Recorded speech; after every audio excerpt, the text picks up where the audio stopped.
Good afternoon, everybody. It's lovely to see you this afternoon. I'm Melanie Ward. I'm from the International Rescue Committee, and I'm honoured and excited to be chairing this conversation this afternoon on ending the use of child soldiers.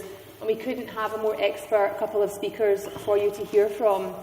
First of all, someone who really shouldn't need any introduction, Lieutenant General, the Honourable Romeo Dallaire, who's known, of course, for his is known around the world for his extraordinary bravery as UN Force Commander in Rwanda. Many of you will have read some of his books, Shake Hands with the Devil, on what he experienced in Rwanda.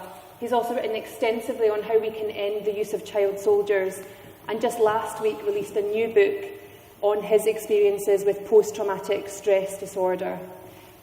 The General Dallaire has now dedicated his life to ending the use of child soldiers as a weapon of war. Also joined on my left by Michelle Chikwanine, who was born in DRC and became a child soldier, which he'll tell us about shortly. Michelle and his family were refugees to Canada, and he now studies in Toronto, where he's a powerful advocate for education and an advisor to the Romeo Dallaire Child Soldiers Initiative. Thank you for the welcoming in this historic site, and one that's seen such suffering and destruction in the past, and the will to rebuild and to come into the future and to look at it very positively. I'm quite taken in the most positive of way of seeing on the agenda of us trying to bring and move the agenda of peace that we're actually facing or actually confronting.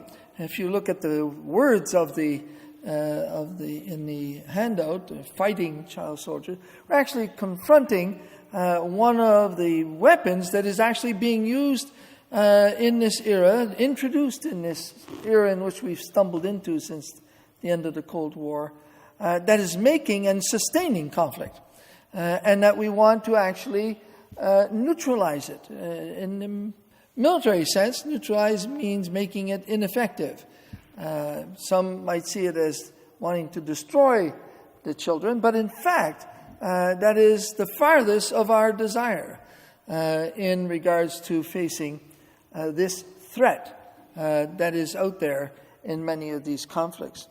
And so what I would like to do is just walk through a bit of the methodology and the sort of the perspectives of how we see an engagement in not only reducing the capacity of belligerents to sustain conflict, but also reduce their capacity to even opt for conflict by taking away their mobilization base, which is essentially the near unlimited resource of youths under 18 in so many of these imploding nations and failing states and civil wars, where at times the population under 15 can reach even 50%.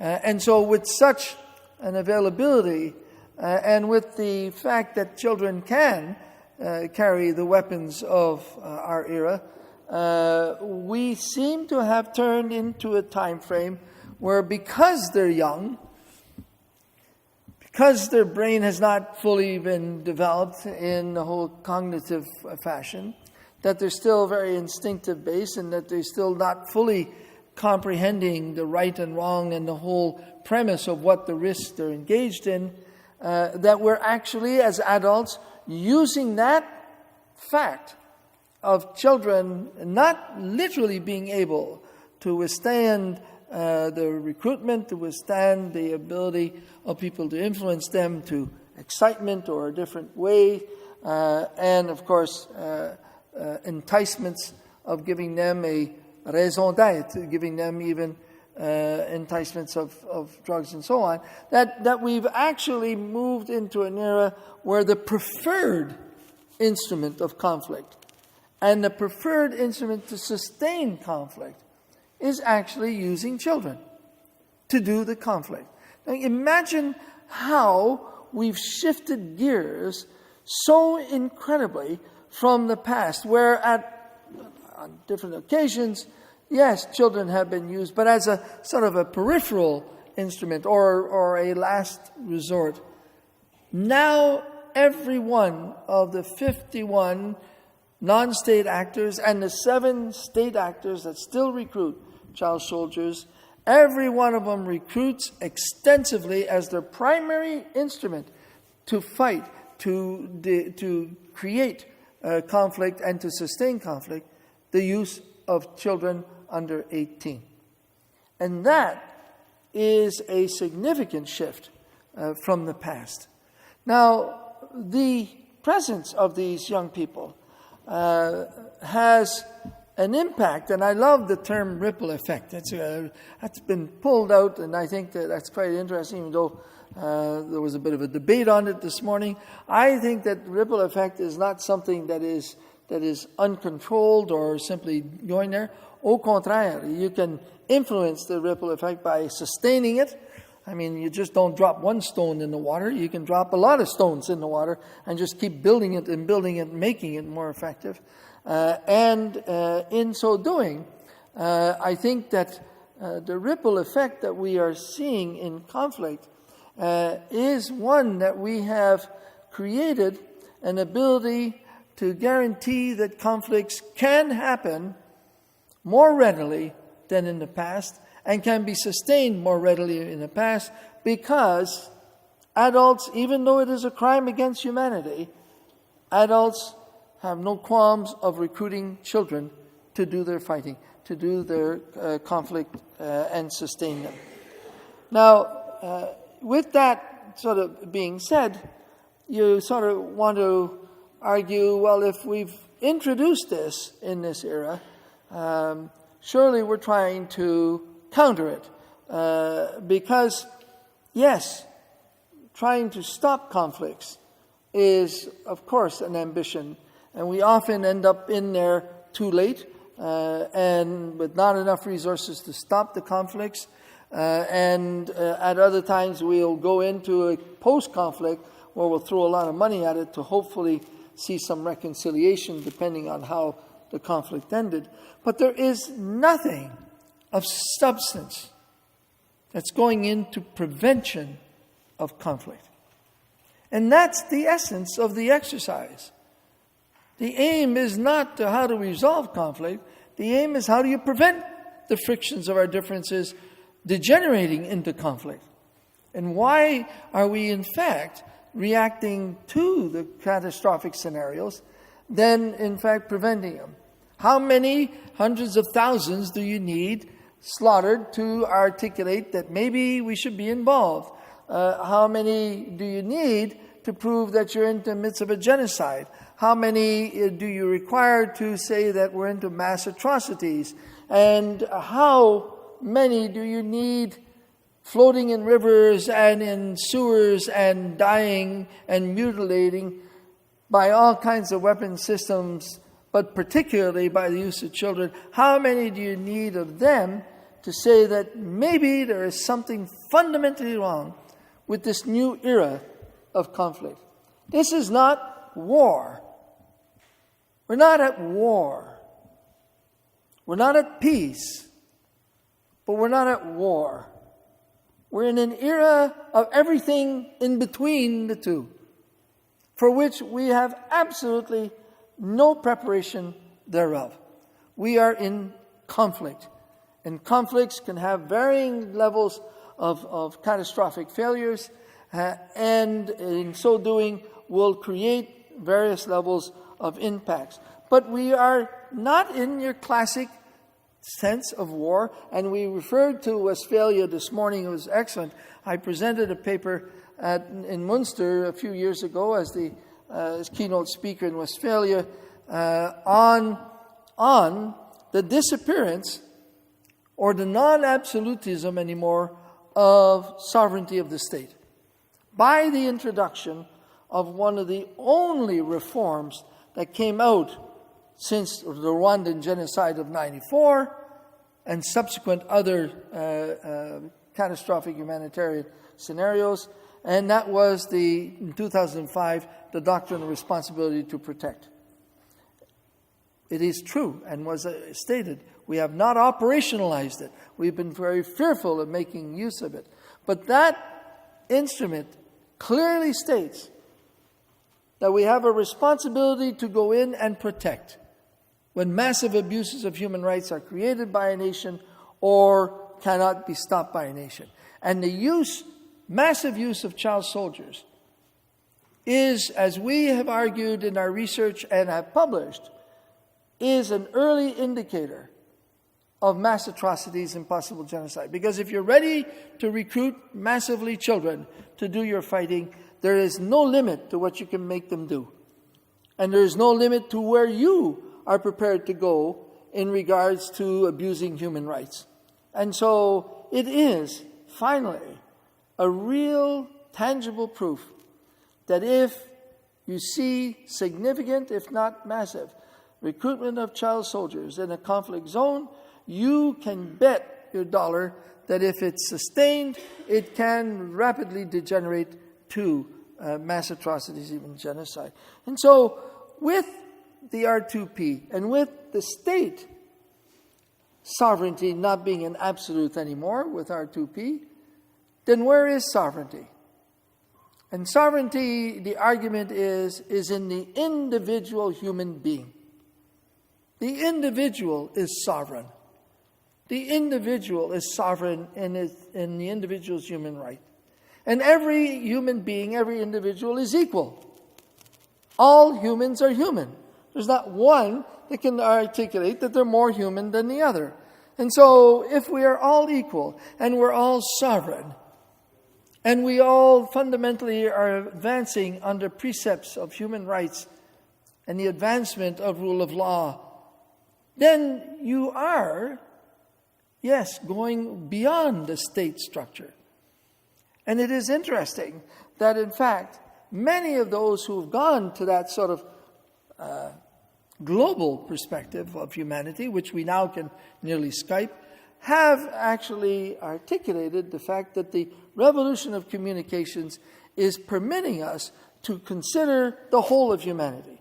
It's no more, the developed world and non-developed world and so on, and it's those that we're not too sure where they are. We know pretty well where every human being is. And we can argue pretty well what state they're in. And potentially what, in the reasonable near future, what their conditions will be. And in so doing, we can actually significantly influence the grander designs of environment and how humanity will commune with the environment for to permit us to thrive, like we can actually take on conflict and say, can conflict continue? Does it have to continue? Does it have to become, in fact, the answer to the frictions that we live with? And I would argue that if we see a continuance of the argument of conflict being a necessity to resolve these frictions, and that we're going to engage in conflict by the use of children, then we have moved into a level of degeneration that is of enormous significance to our future, because children bring on generational wars. They're kids. That's all they know. And when kids become adults, what do? And kids have children even when they are part of a conflict organization. And so you are sustaining the conflict and going for a long term. ISIS is recruiting 8-year-olds to prepare them by the age of 13 to fight. They're giving them 5 years of training. That's what we gave our troops in World War II to fight. 5 years nearly. And so there is a desire to see conflict continuing, to keep the scale of barbarism and extremism continuing, and they're doing it on the backs of children.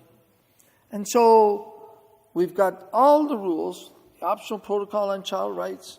We've got the International Criminal Court, where we've actually helped them write the policy on how to prosecute the perpetrators of recruitment of child soldiers, and we're going at the end of this week for its presentation.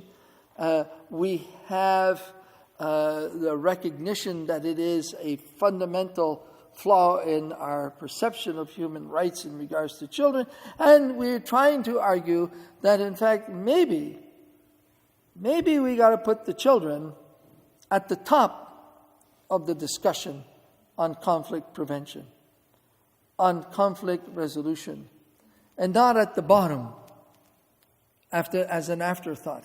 Maybe because of the nature of the conflicts that are ongoing, is that child rights first should be the motto out of the UN, not just child rights first be the premise. How do we stop these elements from actually perpetuating, continuing these conflicts and building on these conflicts on the backs of children?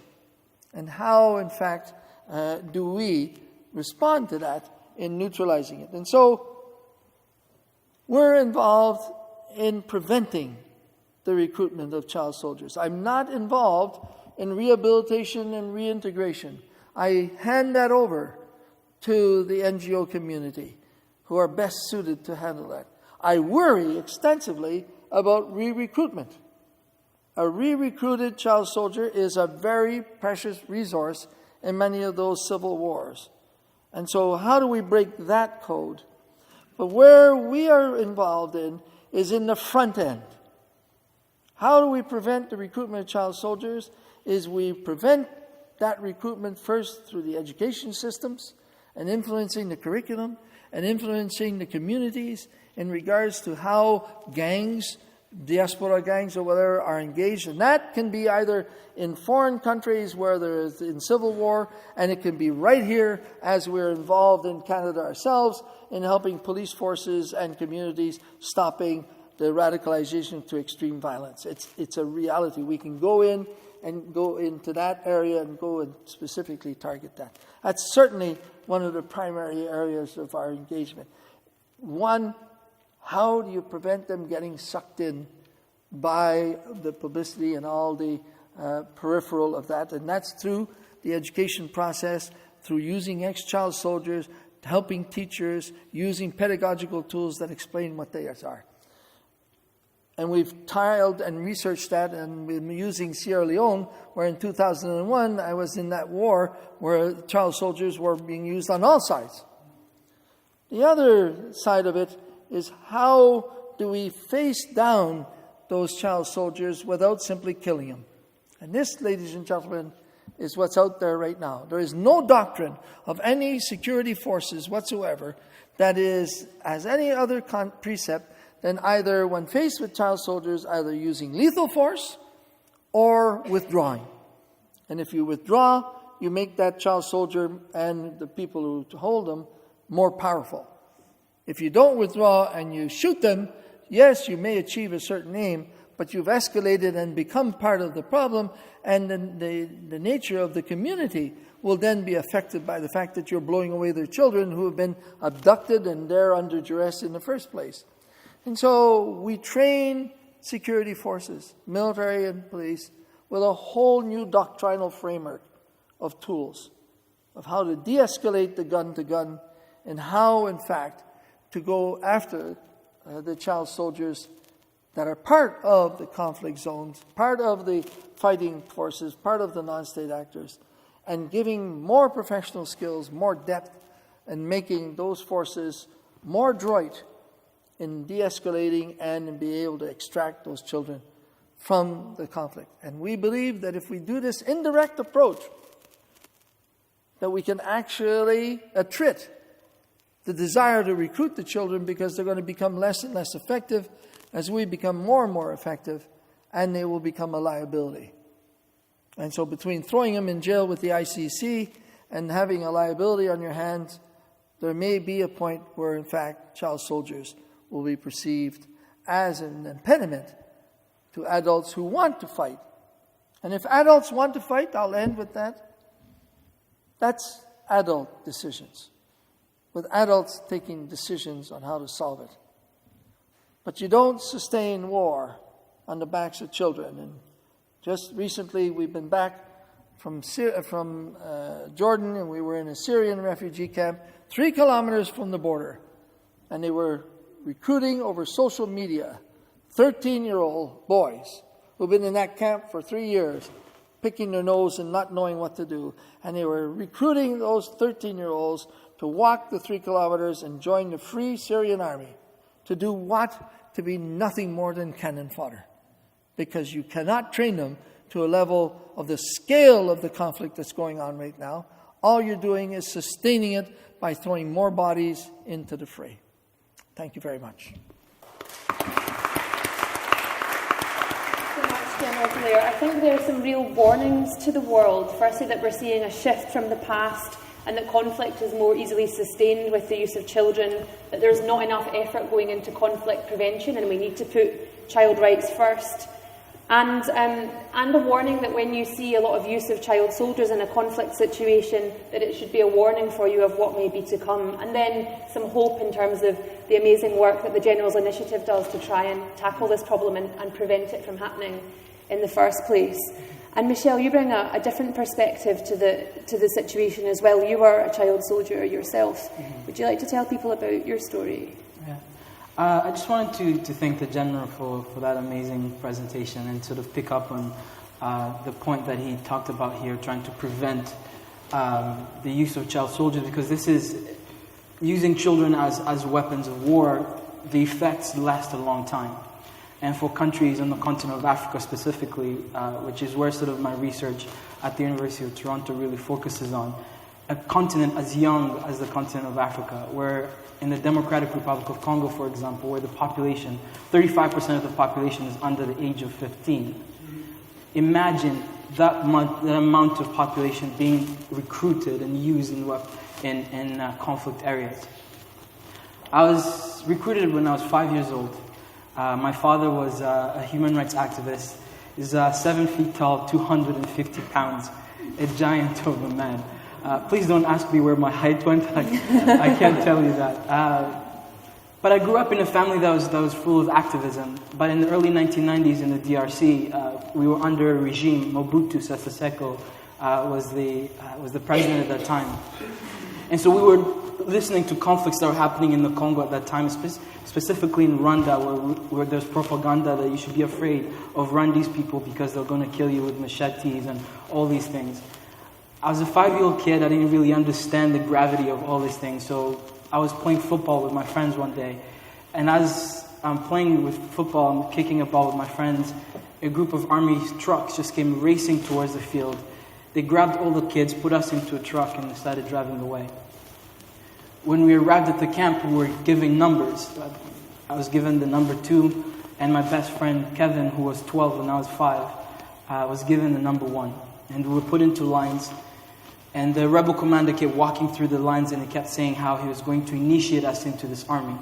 And he was telling us how we were going to get rid of the cockroaches that are in our government. I'm 5 years old. I have no idea of what's happening around me. And as I said they were going to initiate us, they grabbed my left arm, and they grabbed a knife. And they slashed my wrist, and I started to bleed. They took a substance called brown, which is a mixture of cocaine and gunpowder, and they rubbed this into the wound so I'd go crazy. They put a bandage over my arm, they blindfolded me, and they told me to put my hands out. And as I did, they dropped an AK-47 in my hand, but the gun was so heavy I couldn't lift it. So the rebel commander picked it up, and he put my finger on the trigger, and he kept yelling at me to shoot. And so I pulled the trigger. They took off the blindfold, and there's blood on my hands. There's blood on my shirt, and in front of me was my best friend, Kevin. At 5 years old, I was forced to kill my best friend as a way of being initiated into an army. And this went on for weeks where we were being trained. I was taught how to open an AK-47, how to clean it, how to put it together. Miraculously, on a day we were supposed to attack a village, for some reason, the fear that I had of the soldiers was less than the fear that I had of my father, who was this incredible giant man who, when he spoke with such conviction that you had to listen. And it was the fear of my father that really drove me to escape. And for 3 days and 3 nights, I ran through in a jungle, and then thankfully ended up in a town called Butembo, which wasn't far away from where my family lived. And the man recognized me, and he took me back to my family. There's a lot more to that story that I don't tell, and the reason why is because it's a very difficult story, and I think the general last night kind of spoke a little bit about it, is you don't ask a soldier what they did, because it's unspeakable, some of the things people see. However, the reason why I tell that story is not necessarily for people to feel pity for me or to feel sorry, but it's to draw to a point here that the nature of conflict around the world, as the general said, has changed. And for some reason, we're not picking up on those signs. We talk about children's rights, and we give it lip service, but we're not really fulfilling the goals, whether it's the right to protect these children. We're not really fulfilling our goals as an international community. And I really see it as a long-term project, and for example, being able to teach young people through the education system about their own rights. If we can generate a coalition of young people who understand the language that we talk about in the international community, then I guarantee we're going to build a coalition of young people, or people really in general in countries that understand their rights. Something that I think we don't teach in our education systems today. And I think education should be a right for all children, but what's the content that we're teaching them? We can build as many schools and put as many kids through school, but what is the content of which we're teaching them? That's an important piece moving forward, at least for me, for the continent of Africa. And I think that's an important piece moving forward.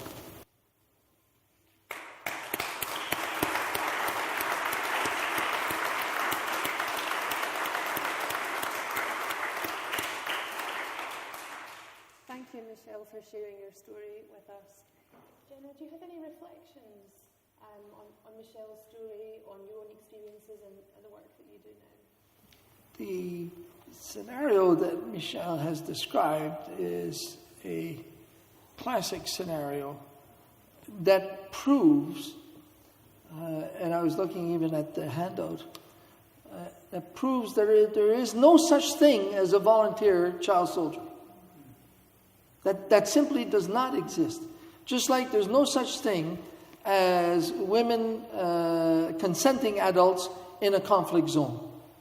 Women don't fall in love with peacekeepers all of a sudden.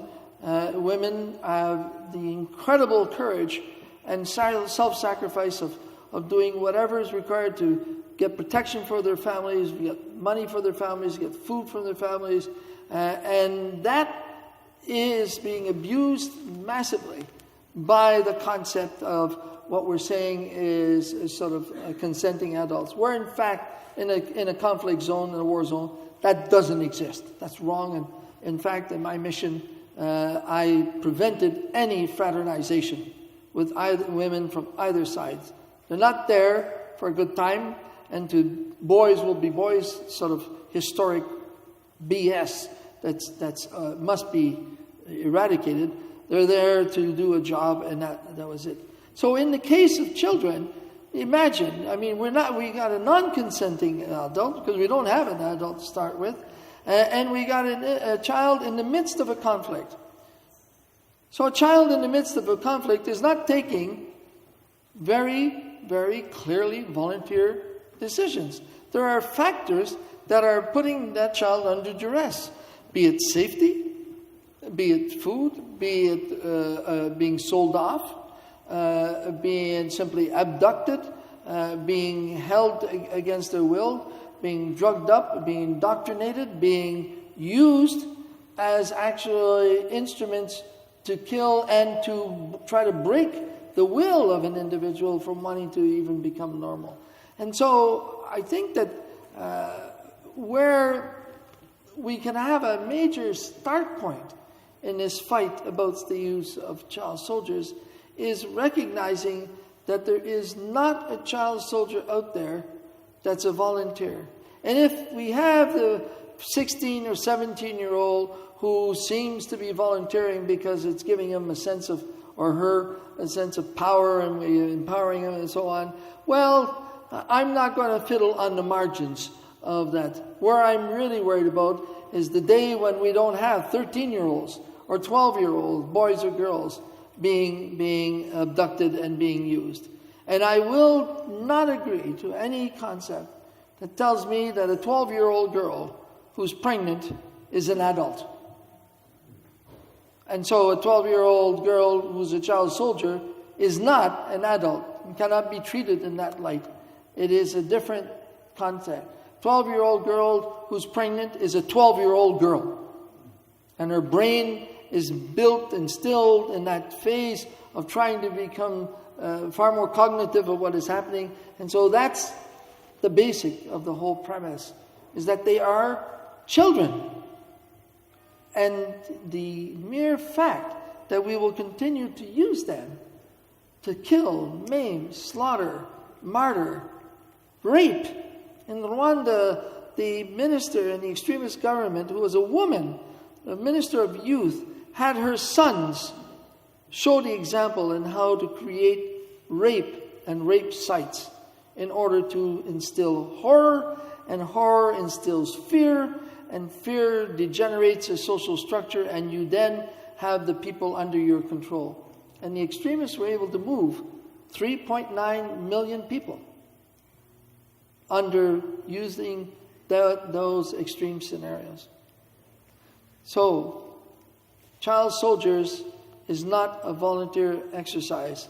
That is a horrific abuse of fundamental rights of children to be able to be considered a child, and it is mortgaging the country for the future, no matter what sort of peace solution will be defined. That's my short answer on that one. And Michelle, you're involved now with the General's Child Soldiers Initiative. Could you tell us a little bit about that, and what does it mean to you to be involved in the kind of prevention work that the initiative does? Absolutely, yeah. The initiative really, as the General so clearly laid out, is in the business of preventing the recruitment of child soldiers. How do you really stop that from the beginning? And I think for one, it's a sense of pride, and it's a sense of purpose that I've really been given, not just in going to school, but as well as being involved with the General. And for me, the idea of really looking at a holistic way, of a holistic approach of preventing the use of child soldiers. So one, as I talked about, with the right to protect, specifically looking at the education, the future of countries, but as well as training military and police forces on how do you deal within a situation when you meet a child on the battlefield. With countries like Congo and Sierra Leone, how does the police force or the security apparatus in the country deal with issues with the amount of child soldiers within their society? How does the community integrate them back into, how do they feel a sense of pride in having those children back into their community? And what methods, what do you give those children, and what aspect do you give them in order for them to thrive in that community as well? So this is the sense of pride that I feel working with the Child Soldiers Initiative, and this is why I'm really looking forward, and how we move that forward. How do you engage with state actors? How do you engage with communities in making sure that we're preventing the recruitment of child soldiers? Right? There's a short-term goal, but also a long-term goal in it, and you really have to look at that. That's important. And both of you have seen humanity at its very worst, but you've also experienced how to make things better in very difficult circumstances. You've both had examples where you've achieved great success in the work that you're doing now. Are there some particular examples of that would stand out for you? We can attrit. I know it's a military term, but we can reduce, we can wear down, we can nibble at and make it effective. We can attrit the numbers. We have just spent, since Gracia Michel, the lovely widow of Nelson Mandela, wrote that extraordinary study in 1996 on child soldiers, and then an update again 10 years later. We have discovered that, in fact, the number of child soldiers after 20-odd years because it really started in earnest in Mozambique in the late 80s, and that's when it got blown up. And with all the weapons made available at the end of the Cold War, the recruitment and use of children became far more viable. And so that's where that explosion happened. We've not, after 20-odd years of spending billions in the rehabilitation, reintegration side of the house, reduced the child soldier numbers in any fashion, even significant numbers at all. In fact, we have seen child soldiers become even more a complex weapon by seeing what Al-Shabaab and how it functions. And Al-Shabaab, the work we're doing in Somalia, we've also gone into child piracy. The children that were shot in that movie, Captain Williams, I don't know if you've seen the movie where the child pirates out of Somalia went in and there was only one who was under 18, and they were all wiped out by SEALs. Well, they weren't one under 18, all four of them were under 18. And so the use of child soldiers in extreme scenarios like Al-Shabaab, Boko Haram, and the abduction of girls to increase their ranks as they did in Nigeria, and how it destabilizes a region. The ISIS, of course, is another dimension of the use of children. And so I found it also very interesting in debating with my colleagues, because I'm an ex-senator and my colleagues in power now, and they were debating whether or not we continue to use F-18s to fight ISIS, in Iraq and Syria and the Kurdish sort of controlled areas, as we're trying to win back things like Aleppo and so on. And I said, what's your targets? And often the targets is a Toyota pickup truck with 6 or 7 people behind it. Well, when you start counting those numbers up, that can become an effective force. But what are those 6 or 7 in the back of that truck? Are they hardened war veterans? Or are there maybe one who is a veteran of other conflicts, and the rest of them are kids? And so we spent a lot of time blowing away a whole bunch of kids, which are in the front lines of that. And now even we're seeing that the good guys that we're supporting, an example under the Kurdish side of the house in Iraq, are using child soldiers themselves to defend their rear area so that they can use more adults forward. Look at this. They're using the child soldiers to replace the adults in the rear area so the adults can continue the fight. They didn't go and get more adults. They just went and got the easiest possible tool there. And now these children are caught up in rear area security, which can turn really ugly very fast when you get different ethnic groups and so on being at each other's throats. And so I think that the premise that child soldiers, which I've been hearing, is a phenomenon of our time and it's here to stay. I say that's wrong. We can attrit it. In part of our work is not only training, we do research because we're at a university base. We do hard research and evaluation, and we do advocacy. And I go advocacy. So I take on my general in the Congo who tells me he doesn't have child soldiers. And I said, are you aware of the optional protocol on child rights and that you could be tried for crimes against humanity? Yes, of course, I know. Nobody under 18 and so on. Paris principles and all that good stuff. And I said, but you got child soldiers. No, I don't have any child soldiers. Well, we had a few at the start. And then you have girl child soldiers. No, we don't use girls.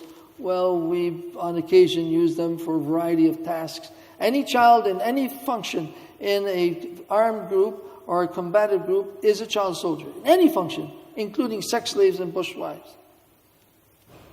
So after the camera was gone, and so I told him that he was lying through his teeth and that he's going to jail because he's using child soldiers. And we can confront them and bring them down that way.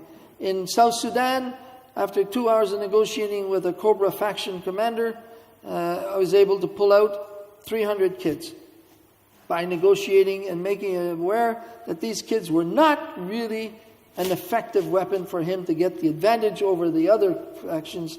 On the contrary, they were eating a lot of his food, and they had very limited operational effectiveness. And once you explain it to them, you can only do so much with kids and with the training they have. And so you can never get a tactical advantage that you're seeking unless you go adult. So I'm not telling people how to use a better weapon. I'm just telling them, I don't give a damn what you're doing, just don't use kids to do it. Michelle, what are the positive steps forward that you would like to see? I think one of the most amazing part, I think, for me over the last... I've been living in Canada since 2004, and over the last sort of 6 years or so, I've been going to school. I had the privilege of publishing a book, a graphic novel, and I really wanted to get this information to the younger generation on this side of the world. Because it's not just about educating kids on the other side and how do we engage them in this conversation, but how do we engage our own society here? How does the parent here have a conversation with their son, their daughter at the dinner table when their children are seeing on the news children being used as weapons of war, or playing video games that depict child soldiers? Like how do you have a conversation? And so I put my story in a graphic novel, and half of the book is my story, half of it is the who, what, where, and why on the issue of child soldiers, trying to engage sort of parents in this conversation. And I've seen over sort of the last sort of comments by people who have either wrote me emails or called, or that I've met at conferences, having this conversation, because it is important to start this conversation. I think even at school, at the University of Toronto, where I am, the book itself has sparked another conversation on how do you teach and engage within curriculum peace building? How do you engage a conversation of human rights within curriculum, not just here on this side of the world, but on the other side of the world, on the continent of Africa? How do you bring that conversation there?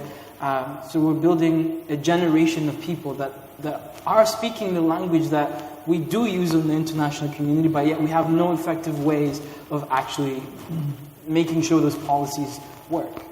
And so I think these are conversations that are being opened up, and I think that's an important step that I've noticed, Alex, over the last few years. I think if I may, Michel hasn't told you that his book is up for 13 awards right now, as far as Australia, so for the education programs in schools. I think that we sometimes forget that the youths of our own nations, as Michel is articulating, can be the greatest ambassadors with the now revolution in communications that they have of, in fact, helping the prevention of recruitment of children. They can talk to these kids in many places. They can communicate. We're using and developing radio programs. We're using pedagogical tools in the schools to make them very much aware. But having their peers, when you go to a primary school or a young high school, and you talk to them and you say, the whole of you are in a school that could be recruited in a matter of a couple hours. And you'd be out in the bush, and a bunch of them you will never see again, because we don't know how many die once recruited. You do have the numbers of those you rehabilitated. Those are the ones who survived. But how many have died in the interim from the day they were recruited to that point, and dying of all kinds of horrific scenarios? And they die like children. They don't die like warriors. They die like children, because they're still children. Alone, no family, and either been killed outright or simply waste away from injuries or sickness or lack of food and abuse. And the girls who are ending up with children and HIV, AIDS, and so on. I mean, the horrific numbers that are dying without us ever getting at them. And then the ones that are entering that program, and how, in fact, do we stop that? And the peer support would be crucial in the prevention side of the house, and developing the skill sets, developing the tools to get our young people engaged. And Michel has been introducing that tool. And when we're doing training in countries like Sierra Leone and other places, We're using ex-child soldiers to help the professors to explain what has happened. When the genocide started in Rwanda, in the first not quite 10 days, every major power and a number of countries that had the capability to intervene, had the capability to intervene politically, had the capability to intervene militarily, to stop in its tracks by reinforcing my mission, the genocide. Every country that came, and I made sure they didn't get on the plane out of there until they came by my headquarters. Every one of them said, there's nothing here. It's not unusual that Africans are slaughtering Africans. It must be tribal. And sort of made it sort of mundane or sort of flippant in a way. And they'd say, there's no strategic resources here. There's no oil or anything. It's not worth it. It's not worth us risking spilling our blood, especially after 9/11, if you remember, in 93 and Black Hawk Down, for a humanitarian mission when there's no self-interest. And so the human side never even made the debate. One country even said, the only thing that's here are humans and there's too many of them anyways, it's overpopulated. So if I take the adult and the structures, and that the human dimension hasn't even made the radar as an overriding factor of engagement when massive abuse of that. Imagine how it is difficult for them to even look at children, which in some societies is nearly an expendable resource, depending on how they're treated and what age they are in, to become a priority effort. So, yes, there is, with UNICEF, we work extensively in trying to crack the code and getting people to look at it from a human rights side, child rights side, and in so doing, bring people along under that umbrella. And threaten them also with getting them in jail if they go in front of the International Criminal Court, as it becomes more effective. So that is one tool. The other tool is truly looking at it from a military political dimension. Because right now we're still struggling at getting into preventing conflicts. We're talking about preventing recruiting of children into conflicts already, and that's in itself a task. And when we're looking at that and the children, we're into the arguments of trying to convince them that the child is not an effective weapon. Seems to be. It's available, lots of it, and so on, cheap and so on. But when you look at, if you want to win your conflict, if you want to actually engage and you believe in what you're doing, then the children are not an effective weapon. So a general who wants to conduct a mission because politically that's what they want to do doesn't use bad weapons. And so children are an ineffective weapon system, particularly if you face any type of professional forces that are coming your way. And with the introduction of more technology, we'll be in fact be able to enhance state actors from being more effective against non-state actors. So going at them right at the core of what they are.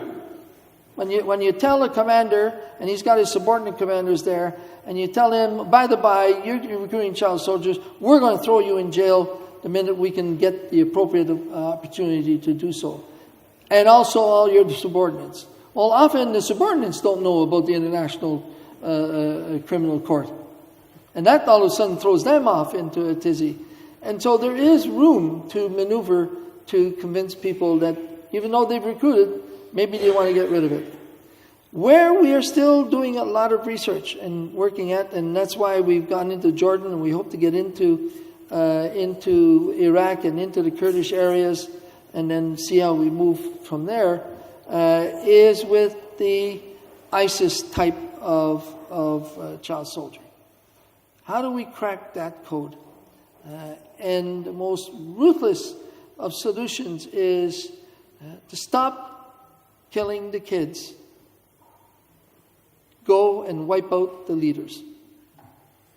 So literally seek out the adults who have so indoctrinated themselves and so unequivocally committed to the mission and are ruthlessly using children and sustaining their forces by educating those children in a very structured way in their forces.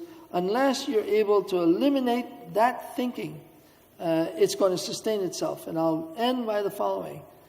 There's still a small rebel force or ex-government force in the Congo, eastern Congo, that keeps the Rwandans on their toes.